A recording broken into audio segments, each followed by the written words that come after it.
Je m'appelle Abigail et j'ai 32 ans. Il y a 5 ans, mes parents m'ont dit qu'ils n'avaient pas les moyens de sauver la vie de ma fille de 6 ans. Ils ont prétendu qu'ils étaient fauchés et qu'ils vivaient avec un revenu fixe, mais il s'agissait d'une performance calculée. Ils avaient stratégiquement placé leurs biens dans des fiducies irrévocables pour s'assurer qu'aucun centime de leur héritage ne serait gaspillé pour payer les factures médicales de Grace. Mais 2 mois après ses funérailles, j'ai découvert la vérité. Ils avaient co-signé une villa de 950 000 $ au bord de l'eau pour mon frère, Jackson, à Phoenix.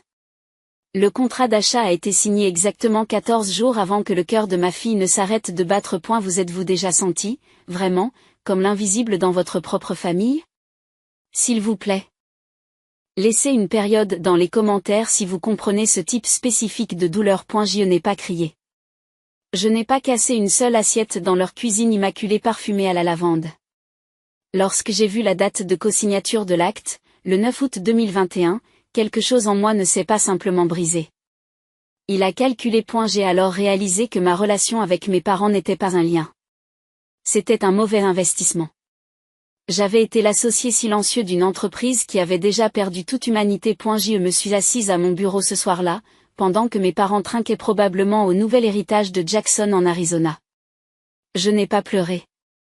Les pleurs sont réservés aux personnes qui espèrent encore une issue différente. Et j'avais largement dépassé le stade de l'espoir. J'étais dans la phase d'audit. J'ai branché un disque dur d'1 téraoctet et j'ai entamé le processus clinique d'archivage de ma propre trahison. Tous les relevés bancaires que je les avais aidés à classer au fil des ans, tous les courriels dans lesquels ils se plaignaient d'être à bout de souffle tout en négociant secrètement l'hypothèque de Jackson, tout a été placé dans un dossier intitulé « Le coup de la grâce ». Le silence qui a suivi n'était pas une rupture.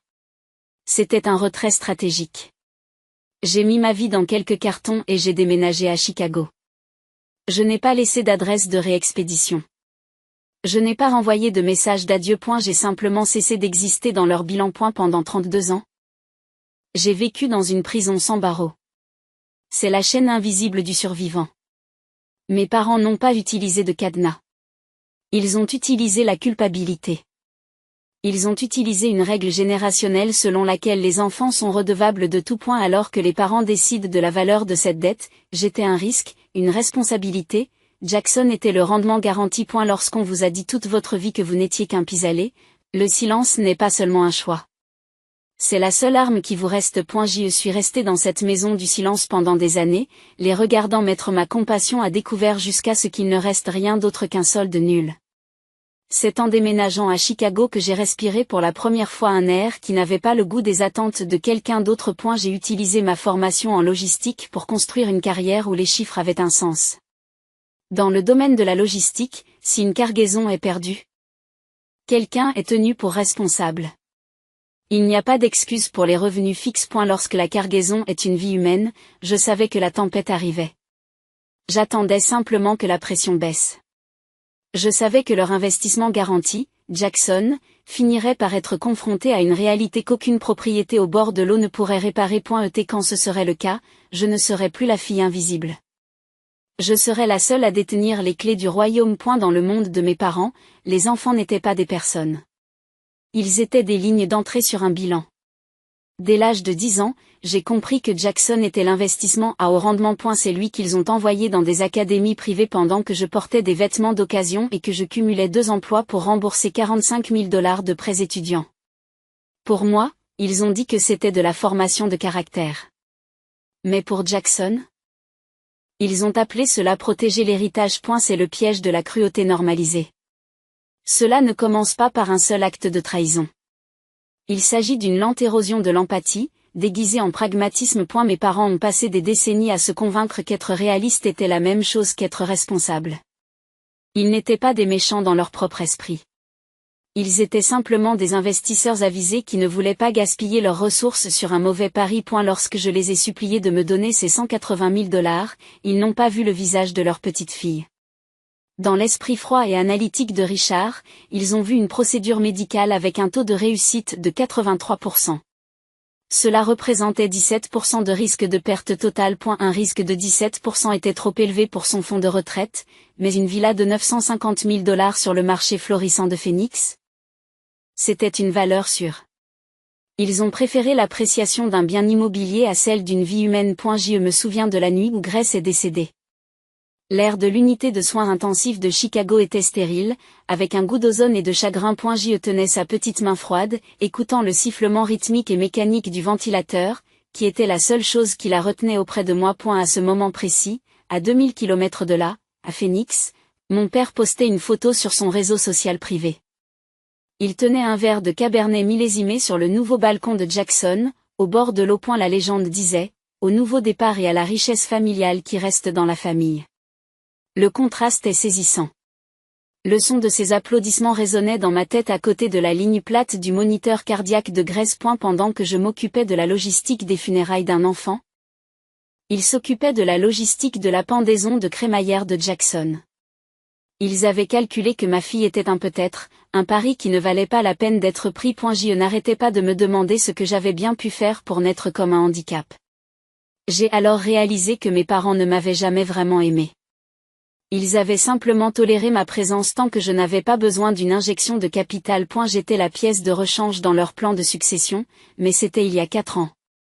J'ai passé ces années à Chicago à construire une vie où j'étais l'actionnaire principal de mon propre destin. Je suis devenue la femme qui pouvait gérer la logistique d'une ville entière alors qu'il restait les personnes incapables de gérer la moralité de base d'une famille. J'avais cessé d'être un risque. J'étais devenue l'atout le plus précieux dont ils auraient jamais besoin. Et le marché était sur le point de s'effondrer sur eux. Les 4 années de silence ne se sont pas terminées par des excuses ou une demande de pardon. Elles se sont terminées par une sonnerie de téléphone à 14h14. J'étais en train de procéder à une évaluation trimestrielle des performances de mon équipe logistique à Chicago lorsqu'un indicatif régional de Phoenix s'est affiché à l'écran. Je n'avais pas enregistré le numéro, mais j'ai reconnu l'empreinte numérique de mon passé. Je n'ai pas senti mon rythme cardiaque s'emballer. Je me suis simplement excusée, j'ai marché jusqu'à la fenêtre qui donne sur les eaux grises et agitées du lac Michigan et j'ai répondu, Abigail. C'est maman. Sa voix était aiguë et frénétique. Le son d'un actionnaire qui voit son principal actif perdre de la valeur en temps réel. Elle ne m'a pas demandé comment j'allais. Elle n'a pas mentionné les 4 années vides ou la petite fille qu'elle avait abandonnée. Jackson s'est effondré au bureau. Il s'agit d'une leucémie myéloïde aiguë, de type agressif. Les médecins disent que le nombre de ces cellules blastiques est hors norme. Je n'ai pas apporté de réconfort. Je n'ai pas fait de prière. J'ai traité l'information comme s'il s'agissait d'un retard de livraison. Pourquoi m'appelles-tu, Michel ? Ai-je demandé. Mon ton était clinique, dépouillé de la chaleur dont ils avaient prouvé depuis longtemps qu'elle était intransmissible. Nous avons tous été testés. Abigail, a-t-elle sangloté. Mais c'était le même sanglot manipulateur que j'avais entendu toute ma vie. Ton père. Moi. Même la femme de Jackson. Personne n'est compatible. Le registre dit que les chances d'avoir un donneur non apparenté sont inférieures à 1%. Le médecin a dit que les frères et sœurs avaient les meilleures chances. Vous êtes son seul espoir. Tu dois rentrer à la maison. La famille passe avant tout, Abigail. Tu lui dois bien ça. L'audace de sa déclaration, la famille d'abord, m'a fait l'effet d'une mauvaise dette réclamée par un créancier frauduleux. Il y a 4 ans, lorsque Grace avait besoin d'un acompte de $180 000 pour rester en vie, la famille n'était pas passée en premier. Une villa au bord de l'eau en Arizona l'avait été. Tu lui dois ça, a-t-elle répété quand je n'ai pas répondu. Jackson est l'héritage. Il est l'avenir de cette famille. Je n'ai pas de famille, ai-je dit. La voix aussi plate qu'un compte à 0. J'ai une histoire biologique avec des gens qui ont liquidé ma fille pour une vue.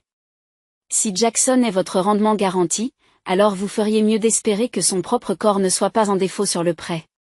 Je pouvais entendre mon père, Richard, en arrière-plan. Il lui a pris le téléphone. Abigail, arrête de dramatiser. C'est une question de vie ou de mort. Nous sommes prêts à payer ton vol. Nous couvrirons toutes vos dépenses. Prenez l'avion. Prêt à payer ? J'ai répété. L'ironie avait un goût de cuivre dans ma bouche. Ils étaient soudain liquides. Quand la vie de Jackson était en jeu, je n'ai pas crié. Je ne leur ai pas rappelé les $180 000 qu'ils n'avaient pas grâce. Ce n'était pas nécessaire. L'audit était déjà en cours. Je me soumettrai à la dactylographie, ai-je dit, mais pas à Phoenix. Je le ferai ici. À Chicago. Mon avocat sera en contact avec l'avocat des patients de l'hôpital pour organiser la logistique.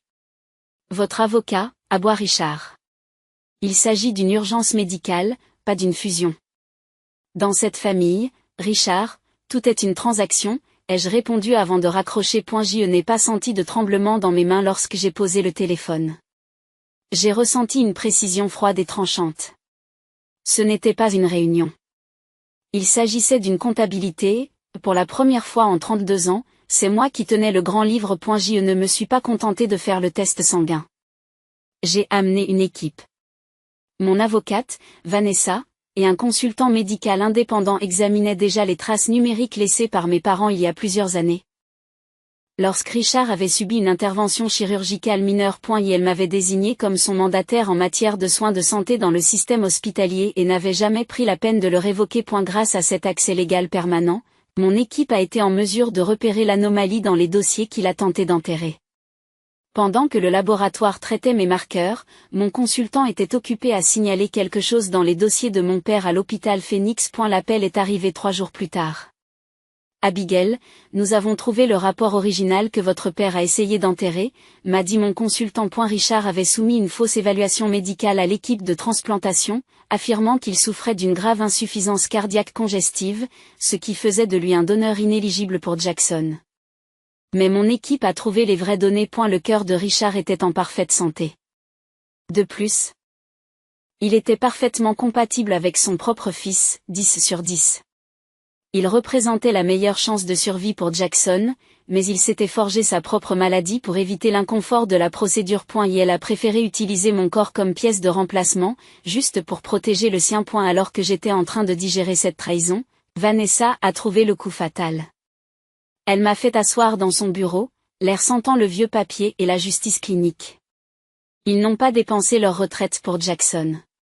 Abigail, dit-elle en faisant glisser un épais dossier sur le bureau. Ils ont créé une entité appelée Legacy Preservation Trust. Ils ont pris le paiement d'une police d'assurance vie de grande valeur qu'ils avaient ouverte au nom de Grace le jour de sa naissance, de l'argent censé être son fonds d'études, et l'ont fait passer par ce trust pour payer les dettes immobilières de Jackson à Scottsdale, qui ont échoué. Ils ont monétisé la mort de ma fille pour renflouer leur investissement préféré. Je fixais les signatures, réalisant que si je n'étais pas partie, si j'étais restée cette fille docile et raisonnable, j'aurais été vidée jusqu'à ce que je ne sois plus qu'une enveloppe. C'est le monde sans Abigail. Dans cette version de l'histoire, mes parents m'auraient convaincu que la mort de Grace n'était qu'une malheureuse fluctuation du marché. Tout en continuant à m'utiliser comme compte bancaire pour la survie de Jackson, ils auraient prélevé ma moelle, sauvé leur héritage, puis m'aurait jeté lorsque l'actif n'aurait plus été productif. Je n'ai pas ressenti de rage. La rage est une émotion bruyante et désordonnée pour les personnes qui ont encore quelque chose à perdre. J'ai ressenti une précision froide et clinique. Il ne s'agissait pas d'une crise familiale. Il s'agissait d'un audit. Mon père n'était pas seulement un mauvais parent. C'était un criminel qui avait volé la mémoire de son propre petit enfant. Ma mère n'était pas seulement partiale. Elle était complice d'une fraude fondée sur le sang. E.T. Jackson? C'était un homme qui se mourait d'une maladie, tout en étant maintenu à flot par le fantôme financier de la nièce qu'il ne pouvait pas se donner la peine de visiter. Dans mon esprit, le grand livre était maintenant parfaitement équilibré. J'avais les résultats du match. J'avais les preuves criminelles. Et j'avais la seule chose que mes parents respectaient vraiment. Un contrôle total et inflexible. Je n'étais plus le seul espoir de Jackson. J'étais son juge et son jury. J'ai fermé le dossier et j'ai appelé Vanessa. Rédiger l'accord, ai-je dit. Nous allons à Phoenix.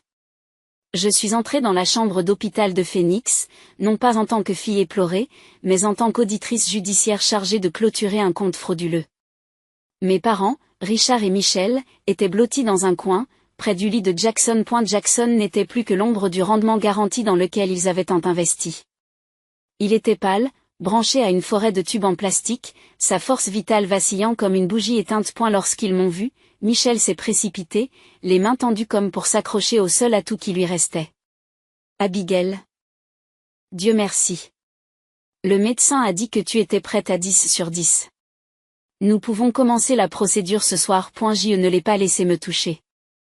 Je n'ai même pas regardé le lit où reposait mon frère. J'ai fouillé dans mon sac et j'ai sorti l'accord juridique que Vanessa avait préparé. Vanessa n'est pas venue seule. Elle est entrée dans la pièce avec un notaire mobile et 2 témoins qui se tenaient silencieusement près de la porte. Il ne s'agissait pas d'une simple dispute familiale. Il s'agissait d'une exécution juridiquement contraignante de documents qui tiendraient la route devant n'importe quel tribunal du pays. Je ne leur ai pas remis un formulaire de consentement à la transplantation. Je leur ai remis un accord. Ce n'est pas une réunion de famille, Michel, ai-je dit, ma voix tranchant le bourdonnement mécanique de la pièce comme un scalpel. Et je ne suis pas une bénévole. Le visage de Richard s'est durci. Qu'est-ce que c'est, Abigail? Ton frère est en train de mourir. Je sais, ai-je répondu. J'ai vu les chiffres. J'ai aussi vu les dossiers que tu as essayé d'enterrer. Je sais que ton cœur est en parfaite santé, Richard. Je sais que vous étiez parfaitement compatible avec votre fils, mais vous avez menti au médecin pour éviter le risque. Vous avez préféré votre propre confort à la survie de Jackson. Et puis vous avez essayé de m'utiliser comme pièce de remplacement. La pièce est devenue silencieuse. La mâchoire de Richard s'est contractée, mais il n'a pas pu me regarder dans les yeux. Je suis passé à la page suivante du dossier. J'ai également trouvé le fonds de préservation de l'héritage, ai-je poursuivi. Je sais que vous avez obtenu le versement de l'assurance vie de Grace en falsifiant ses antécédents médicaux sur la demande, c'est une fraude à l'assurance fédérale. Ensuite, vous avez fait passer cet argent par la Legacy Preservation Shell Company pour échapper à l'impôt tout en renflouant Jackson. Vous ne l'avez pas simplement laissé mourir. Vous avez blanchi sa mémoire pour payer une villa. Michel s'est mise à sangloter, mais je n'ai pas ressenti la moindre once de sympathie. Voici le marché. Vous allez signer ce document. Il s'agit d'un transfert irrévocable de tous vos biens, des 2 500 000 $ de vos comptes de retraite et des 950 000 $ de la Villa Phoenix au fonds médical Grèce. Ce fonds sera géré par un conseil d'administration que j'ai déjà nommé. Et elle fournira des dépôts d'urgence pour les enfants dans le système d'accueil qui ont besoin d'une greffe d'organes. Vous ne nous laissez rien, Richardiste. Je vous laisse exactement ce que vous avez donné à Grèce, ai-je dit. Rien. Vous avez 60 secondes pour signer. Si vous ne le faites pas, je quitte cette porte. Jackson meurt parce que vous avez été trop lâche pour le sauver vous-même. Ensuite, j'apporterai cette preuve de fraude fiscale systémique et de fausses déclarations d'assurance au fisc et au procureur. De toute façon, vous perdrez tous vos biens lors d'un audit fédéral. Mais au lieu d'un appartement de luxe, vous contrôlerez vos déclarations depuis une cellule de prison. Ils ont regardé Jackson, puis le document, puis l'un l'autre. Ils n'étaient pas choqués par leur propre cruauté. Ils étaient choqués par le fait que j'avais enfin cessé de payer la facture. Les mains tremblantes et les larmes de pure humiliation égoïste, ils ont signé. Ils ont échangé tout leur héritage pour sauver le fils qui avait été complice de leur cupidité. Je les ai vus signer leur propre arrêt de mort financier, là, devant leur investissement mourant. Je n'ai pas ressenti de triomphe. J'ai ressenti la satisfaction froide et absolue d'un grand livre enfin clos. Au revoir, ai-je dit en ramassant le dossier. Les infirmières vont bientôt venir me préparer. C'est la dernière fois que vous me voyez. Considérez cela comme votre dernier dividende. Jackson a survécu. Ma moelle a pris racine dans son corps. Un miracle à 3% pour un homme qui avait traité ma vie comme une dette irrécouvrable. Mais si mes cellules ont sauvé son corps physique, elles n'ont pas pu sauver le mode de vie que mes parents avaient construit sur les décombres de l'avenir de ma fille. Et la greffe a été forte, mais les retombées financières ont été énormes. Incapables de payer le dédommagement pour la fraude à l'assurance et ayant renoncé à leur liquidité, Richard et Michel ont été contraints de vendre tout ce qui leur restait. Ils ont quitté leur mode de vie luxueux pour s'installer dans un appartement exigu de 2 chambres dans un quartier de la ville qu'ils avaient l'habitude de mépriser. Jackson, maintenant rétabli mais définitivement privé de sa villa au bord de l'eau et de son statut de cadre, s'est retrouvé à vivre dans la chambre d'amis de ce même appartement, étouffé par le poids d'une vie qu'il n'avait pas gagnée. J'ai appris par mon avocat que Jackson passait ses journées à fixer les 4 murs, réalisant que le retour garanti que mon père lui avait promis n'était rien d'autre qu'une illusion construite sur du temps volé. Elle est vivant, mais c'est un fantôme dans sa propre vie. Hanté par le fait que sa respiration a été payée avec l'héritage d'une petite fille de 6 ans qu'il a choisi d'ignorer. 6 mois après la transplantation, je me trouvais dans le hall de l'hôpital pour enfants de Chicago. Je n'étais pas là pour un audit ou une confrontation.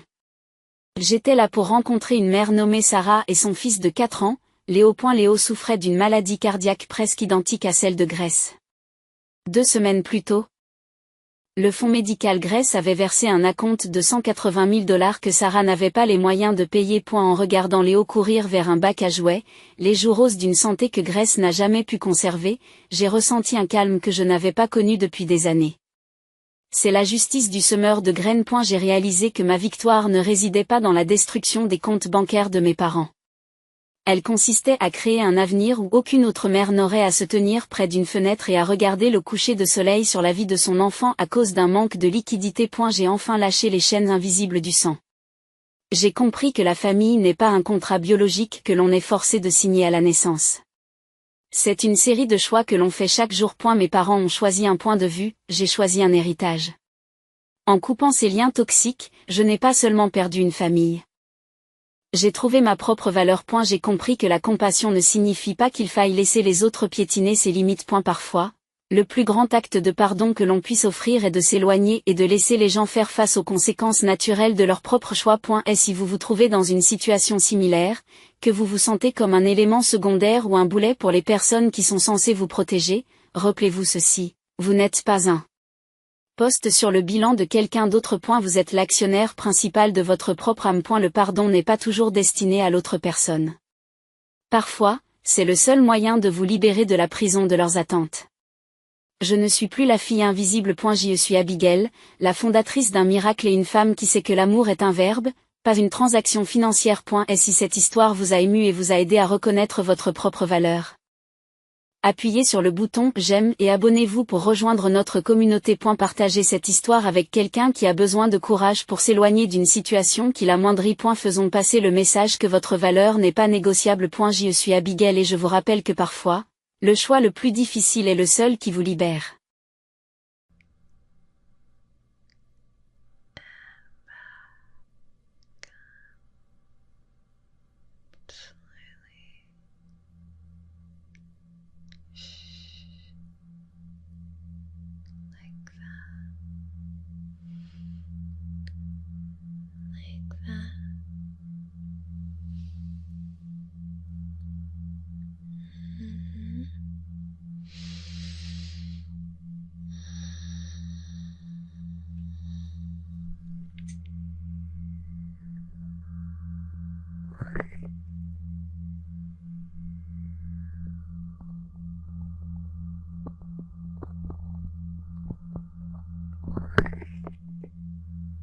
You don't have to think about a single thing right now. For once, your thoughts are quiet. Your brain is silent.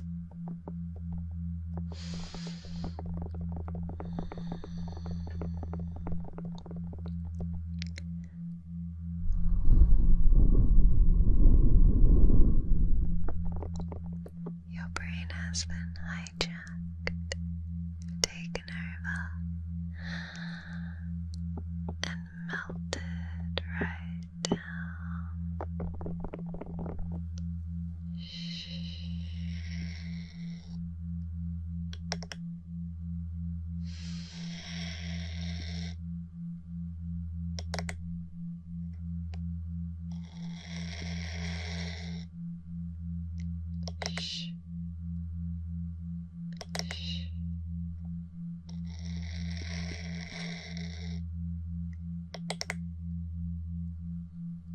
Does it make you